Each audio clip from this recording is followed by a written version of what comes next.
ഇന്ന് ട്രെയിനിന് പതിവില്ലാത്ത സ്പീഡാണല്ലോ. അല്ല, ഇനി വൈകിട്ടെത്തേണ്ട വണ്ടി ഉച്ചയ്ക്ക് തന്നെ കോഴിക്കോട്ട് എത്തുവോ? കളിയാക്കൊന്നും വേണ്ട, ചിലപ്പോ എത്തിയെന്ന് വരും. കാരണം എഞ്ചിൻ ഓടിക്കുന്നത് നമ്മുടെ ഗഫൂർക്കാണ്.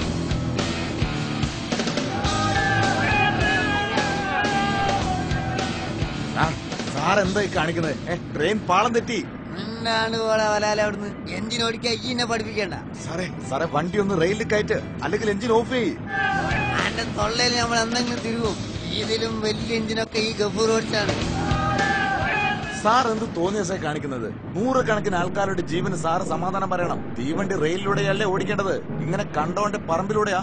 ഈ ട്രെയിൻ റെയിലുമ കൂടിയാണ് ഓടിക്കേണ്ടത്, നമുക്കറിയാം. നമ്മളിങ്ങനെ അടിച്ച് മിന്നിച്ച് വരുമ്പോ ഒരുത്തനുണ്ട് റെയിലിന്റെ മുകളിൽ നീണ്ടു നിവർന്ന് കിടക്കണ്, ആത്മഹത്യ ചെയ്യാൻ. നമ്മൾ ട്രെയിൻ ഒന്ന് വെട്ടിച്ചു, ആതാപ്പുണ്ടായത്.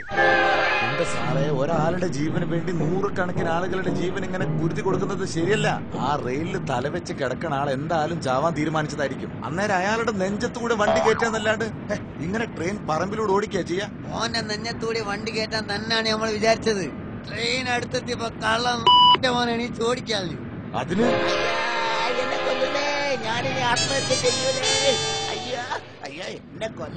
ഇനി ഓന്റെ നഞ്ഞത്തൂടി വണ്ടി കയറ്റാണ്ട് ഈ ഗഫൂർ ട്രെയിൻ റെയിലുമോ കയറ്റൂല. ഗഫൂറിനോടാ കളി.